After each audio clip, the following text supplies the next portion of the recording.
নমস্কাৰ evening headlines আৰু ষ্টুডিঅ'ত মই মৌচুমী শৰ্মা বৰুৱা আহিছো প্ৰথমটো খবৰলৈ গোলাঘাট জিলাটো কৰোনাৰ বৰ্ধিত হাৰৰ প্ৰতি লক্ষ্য ৰাখি আৰক্ষীৰ তৎপৰতা আজি সৰুপথাৰৰ ৰাজপথত সজাগতামূলক অভিযান চলালে আৰক্ষী অৰ্ধসামৰিক বাহিনীয়ে কৰোনাৰ পৰা বাচিবলৈ সকলোকে কোভিড প্ৰটকল মনাৰ আহ্বান জনায় আৰক্ষীয়ে ৰানিঙত পাৰিবি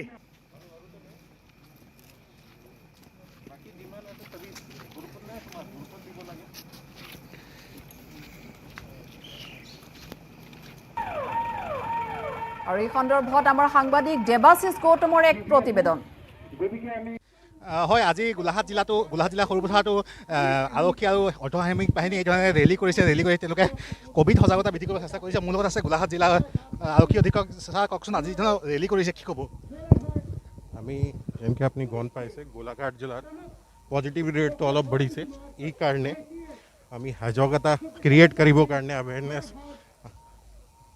পাব্লিকৰ ৰাইজৰ মাজত এৱেৰনেছ ক্ৰিয়েট কৰিবৰ কাৰণে আমি ফ্লেগ মাৰ্চ কৰি আছোঁ আমাৰ লগত CRPF ছিনিয়ৰ অফিচাৰ আছে কমাণ্ডেণ্ট আছে 142 বাটালিয়ন 155 বাটালিয়ন কালি আমি গোলাঘাট ডিষ্ট্ৰিক্টত কৰিছোঁ জিলাত গোলাঘাট টাউনৰ ভিতৰত আজি আমি সৰুপথাৰ কৰি আছোঁ মই আহ্বান জনাম এইটো আমাৰ পাব্লিকৰ আপিল যে এতিয়াতো আপোনাৰ নিজৰ দায়িত্ব লিব লাগিব আৰু কোভিড প্ৰটকল মানে চলিব লাগিব ছাৰ আৰু এটা কথা দেখা পোৱা গৈছে যে বিশেষকৈ নগৰ অঞ্চলতকৈ গ্ৰাম্যাঞ্চলত বেছি কোভিডটো প্ৰকোপ বেছি বৃদ্ধি পাইছে কি ক'ব নাই এই কাৰণেই আমি এতিয়া ষ্ট্ৰিক্ট হৈছোঁ আমাৰ কালি বি পৰহি 4 লাখ ওপৰত ফাইন কৰিছোঁ আজি বি কালি আমি 3 লাখ ওপৰত ফাইন হৈছে আৰু আমি ষ্ট্ৰিক্ট একশ্যন লিম সেইদিনা জানে আৰু এৱেৰনেছ ক্ৰিয়েট কৰিবৰ কাৰণে আমি মাইকিং কৰাই আছোঁ আৰু ফ্লেগ মাৰ্চ কৰি মোৰ ছাৰ সৰুপথাৰ মহকুমা আৰক্ষী বিষয়া ছাৰ কওকচোন আজিখন হৈ আছে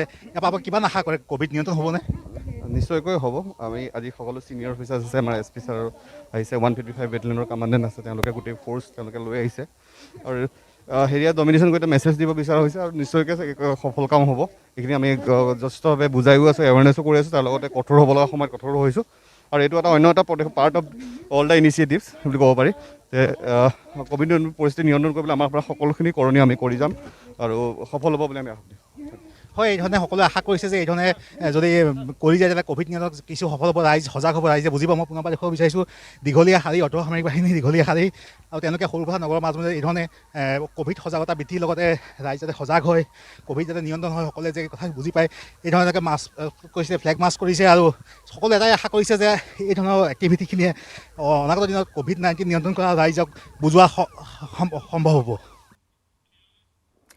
আন এক গুৰুত্বপূৰ্ণ খবৰ বিধানসভাত উত্থাপন গো সুৰক্ষা বিধেয়ক মুখ্যমন্ত্ৰী হিমন্ত বিশ্ব শৰ্মাই উত্থাপন কৰিলে গো সুৰক্ষা বিধেয়ক এই বিধেয়ক পাছ হ'লে য'তে ত'তে কাটিব নোৱাৰিব গৰু বিভাগীয় অনুমোদনৰ পাছতহে সম্ভৱ হ'ব গো মাংসৰ ব্যৱসায়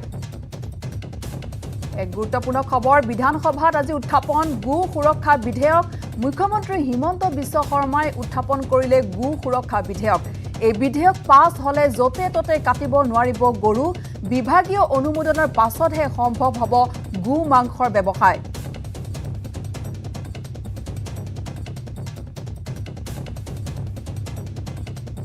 পৰৱৰ্তী খবৰ APSC তদন্ত আয়োগত উপস্থিত 5 ৰাজপত্ৰিত বিষয়া 19 জন ৰাজপত্ৰিত বিষয়ালৈ জাননী প্ৰেৰণ তদন্ত আয়োগৰ বৰ্তমানলৈ মাত্ৰ 5 জনহে বিষয়া উপস্থিত হৈছে তদন্ত আয়োগত বঙাইগাঁৱৰ কৰ বিষয়া জয়ন্ত দলৈ হাজিৰ বিটিআৰৰ উপসচিব বিক্ৰম আদিত্য বৰা উপস্থিত কামৰূপ মহানগৰৰ SDO ত্ৰিদীপ ৰয় CID মুখ্য কাৰ্যালয়ৰ DSP সুকন্যা দাসু হাজিৰ কাহিলিপাৰাত বিশেষ শাখাত কৰ্তব্যৰত ৰুমি তিমুংপি উপস্থিত 15 জুলাইৰ পূৰ্বে আয়োগত হাজিৰ হোৱাৰ নিৰ্দেশ আয়োগৰ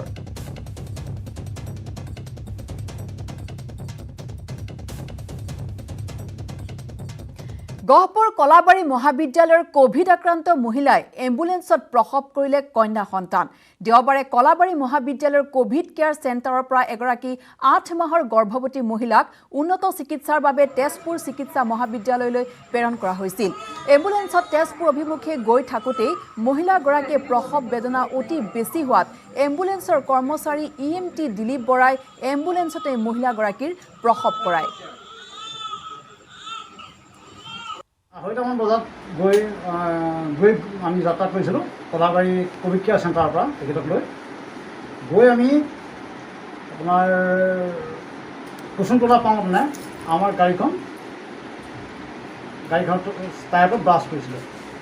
ঠিক তেনে সময়তে পেচেণ্টগৰাকী প্ৰসৱ বেদনা আৰম্ভ হৈছিল আৰু প্ৰসৱ বেদনা চবফালে থকা সময়তে আমি আমাৰ ওচৰৰ লোকেশ্যন চুতীয়াৰ পৰা সহায় লৈছিলোঁ আৰু তেখেতো আহিছিল, তেখেতসকলেও আমাক সহায় কৰিছিল। তাৰপিছত মই আৰু এখেতে দুইজনে মিলি আমি তেখেতক এটি কন্যা সন্তান প্ৰসৱ কৰাবলৈ সমৰ্থ হওঁ। কাল কৰোনাৰ কৰাল গ্ৰাসত স্তব্ধ সাধাৰণ জনতাৰ জনজীৱন। কোভিড পৰিস্থিতিয়ে গ্ৰাস কৰি পেলাইছে বহুতৰে জীৱন জীৱিকা। বিশেষকৈ আন্তঃজিলা যাতায়াত বন্ধৰ বাবে ক্ষতিগ্ৰস্ত হৈছে বাছ চালক হেণ্ডিমেনসকল। এই দৃশ্য বজালীৰ। যোৱা 2টা বছৰে গাড়ীসমূহ বেছিভাগ সময় এনেকৈ পৰি ৰৈছে। বজালী অঞ্চলৰ বহু নিবনুৱা যুৱকে আৰ্থিকভাৱে স্বাৱলম্বী হ'বলৈ বেংকত ঋণ লৈ বাছ ক্ৰয় কৰিছিল, কিন্তু বৰ্তমান পৰিস্থিতিত তেওঁলোকে আদায় দিব পৰা নাই ঋণৰ কিস্তি। তদুপৰি বাছসমূহ এনেকৈ বন্ধ হৈ আছে যদিও বাছৰ মালিকে ভৰি থাকিবলগীয়া হৈছে বীমাৰ ধন, ৰুট পাৰ্মিট আৰু ফিটনেছ চাৰ্টিফিকেটৰ নামত ধন। এই কৰ ৰেহাই দিবলৈ চৰকাৰক বহু আবেদন জনাই বিফল হৈছে মালিক কৰ্তৃপক্ষ। আনপিনে বজালী বাছ চালকসকলৰ অভিযোগ, ট্ৰেইন চলি আছে আৰু ট্ৰেইনত মানুহ এনেকৈ গৈছে, পাণ চাপাতি গৈছে। গতিকে এইবিলাকত চৰকাৰে কোনো ধৰণৰ পদক্ষেপ লোৱা নাই। কিন্তু আমাৰ বাছবিলাক যে চলা নাই, তাৰ কাৰণে আমাৰ যি ড্ৰাইভাৰ হেণ্ডিমেনবিলাকে যি নিবনুৱা হৈ আছে, কোনো কাম কৰিব যাব পৰা নাই। আমাৰ গাড়ীবিলাকত টেক্স, পাৰ্মিট, ইমিশ্যন, পলিউশ্যন গোটেই পইচা দিব লগা হৈছে। যোৱা বেলিতো দিছোঁ কৰোণাত, আৰু এই বেলিও আমি দিব লগা হৈছে। আৰু ছেপ্টেম্বৰত আমাক পইচাটো দিব বিচাৰিছে, কিন্তু আমি ক'ৰ পৰা দিম? গাড়ীবিলাক চলা নাই, আমি ক'ৰ পৰা দিম? আমি খাওঁগৈ, আমি চলোংগৈ। আমাৰ ল'ৰা ছোৱালীকেইটা খাবাই পৰা নাই। এতিয়া বহুত দুখ লগা হৈছে। তাৰমানে নিজাববীয়াকৈ ৰেল চলাই আছে, কিন্তু বাছ চলালে কিহৰ কাৰণে, কিহৰ ক'ভিড হয়? ট্ৰেইনতো বহুত মানুহ গৈ আছে খেলে আশা কৰি। মূল্যবৃদ্ধিৰ প্ৰসংগক লৈ উত্তপ্ত হ'ল সদন। মূল্যবৃদ্ধি প্ৰসংগ আলোচনা নোহোৱাত বিৰোধীৰ ক্ষোভ। মূল্যবৃদ্ধিৰ ওপৰত আলোচনা নোহোৱাটো দুৰ্ভাগ্যজনক আখ্যা বিধায়ক অখিল গগৈৰ। মূল্যবৃদ্ধিৰ ওপৰত আলোচনা নোহোৱাত বিৰোধীয়ে বিচাৰিছিল সভা স্থগিত প্ৰস্তাৱ। অধ্যক্ষই নাকচ কৰাত সদন ত্যাগ কৰে বিৰোধী বিধায়কে।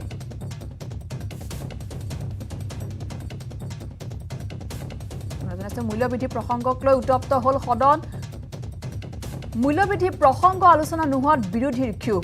মূল্যবৃদ্ধিৰ ওপৰত আলোচনা নোহোৱাটো দুৰ্ভাগ্যজনক আখ্যা বিধায়ক অখিল গগৈৰ। মূল্যবৃদ্ধিৰ ওপৰত আলোচনা নোহোৱাত বিৰোধীয়ে বিচাৰিছিল সভা স্থগিত প্ৰস্তাৱ। অধ্যক্ষই নাকচ কৰাত সদন ত্যাগ কৰে বিৰোধী বিধায়কে।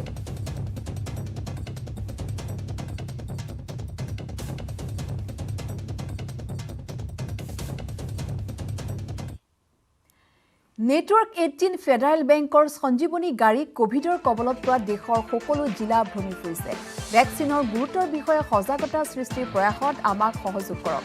আমাৰ সঞ্জীৱনী গাড়ীখন আজি ক'ত আছে চাওক।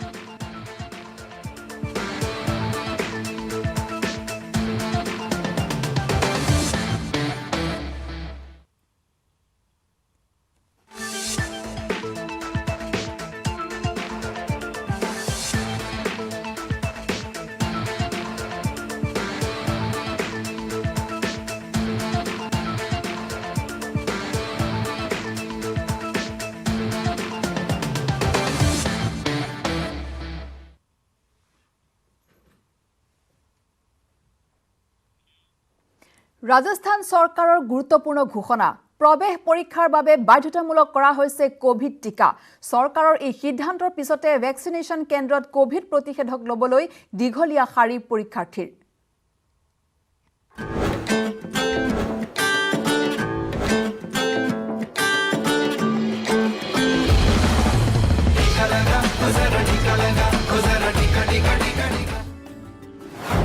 নাথাকিব ৰৈ, নকৰিব হেলা।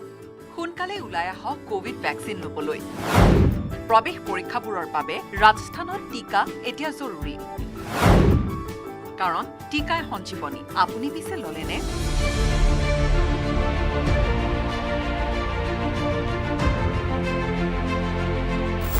ৰাজস্থানত বিভিন্ন নিযুক্তি পৰীক্ষাৰ প্ৰস্তুতি চলাই থকা সকলৰ বাবে এতিয়া এটা কাম আৰু বাঢ়িল। এই কাম হৈছে কৰোনা প্ৰতিষেধক পালি লোৱা।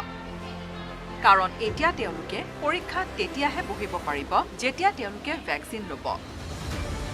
ৰাজস্থানত ৰাজ্য চৰকাৰখনে এইসকল পৰীক্ষাৰ্থীৰ বাবে বাধ্যতামূলক কৰি দিছে কোভিড টিকা।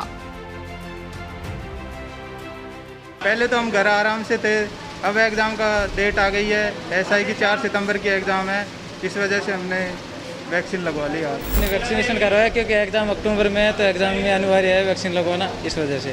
RBI की गाइडेंस में दे रखा है कि ये वैक्सीन होना ज़रूरी है। यहाँ पहले सर हम रूम पर बैठ के पढ़ाई करते थे तो हम बाहर नहीं निकल सकते उस टाइम पर।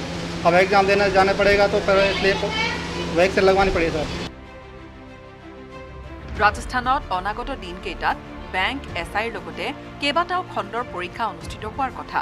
এনে পৰিস্থিতিত ৰাজস্থান চৰকাৰৰ এই সিদ্ধান্তৰ পিছতে এতিয়া টিকাকৰণ কেন্দ্ৰসমূহত পৰিলক্ষিত হৈছে পৰীক্ষাৰ্থীৰ যথেষ্ট ভিৰ।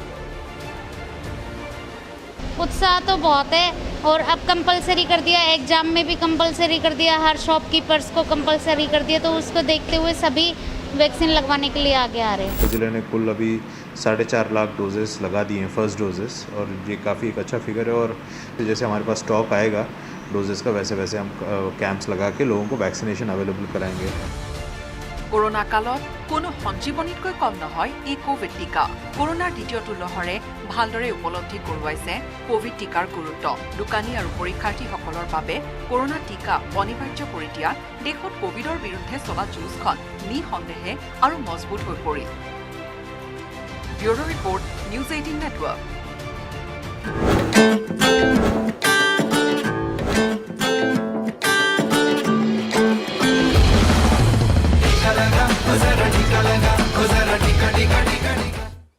কাছাৰ জিলাৰ অসম মিজোৰাম সীমান্তত পথ নিৰ্মাণ। অসম মিজোৰাম সীমান্তত অসমৰ ভূমিত মিজো দুষ্কৃতিকাৰীয়ে নিৰ্মাণ কৰিছে পথৰ নিৰ্মাণ কাৰ্য। কিছুদিন পূৰ্বে সীমান্তৰ এটা পথ নিৰ্মাণ কৰোঁতে মিজো দুষ্কৃতিকাৰীক বাধা প্ৰদান কৰিছিল। সেই সময়তে অসমৰ ভূমিত 3টা গ্ৰেনেড নিক্ষেপ কৰিছিল মিজো দুৰ্বৃত্তই। ইয়াৰ পিছতে পুনৰ সীমান্তত পথ নিৰ্মাণ কৰি অসমৰ ভূমি দখল কৰিছে মিজো দুৰ্বৃত্তই।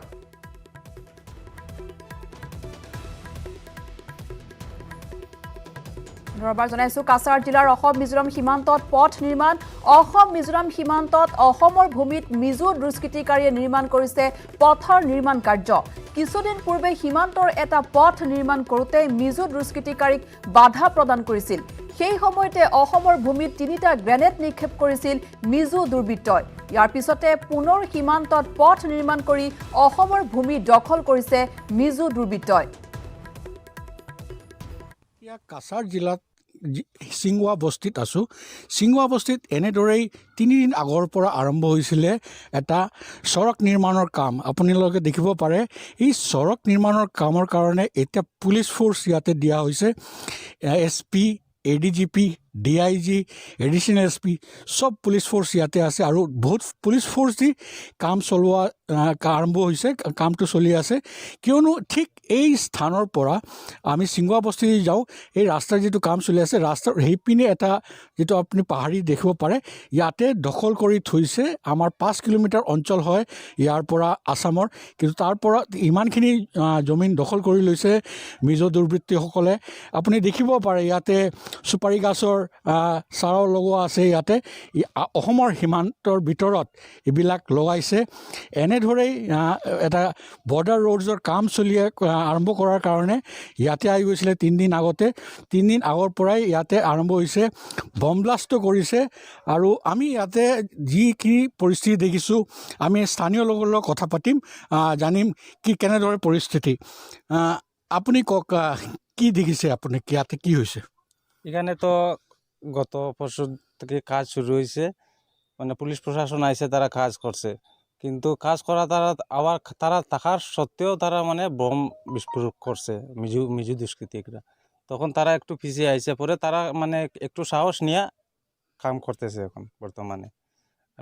মিজুরা মানে ওদিকে এখনো আছে, প্রচুর আছে, তারা লুকাই আছে, কিন্তু আমরা প্রশাসনের লোকরা তারা কাজ করিয়েও যার কোনো অসুবিধা নাই এখন।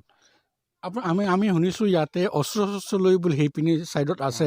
আপোনালোক কেনেদৰে থাকে ইয়াতে, কি পৰিস্থিতি থাকে? আমরা তো বইয়েই থাকি, তবু প্রশাসনের এরা মানে কই থাকে আমরা মানে চিন্তা করবার না, আমরা আসি, তোমাদের কিছু হবে না, তাই আমরা মানে থাকি এরকমই আর একটু তবুও আৰু ইয়াৰ লগে লগে এতিয়াৰ বাতৰিৰ পৰা মই মৌচুমীয়ে বিদায় লৈছোঁ ধন্যবাদ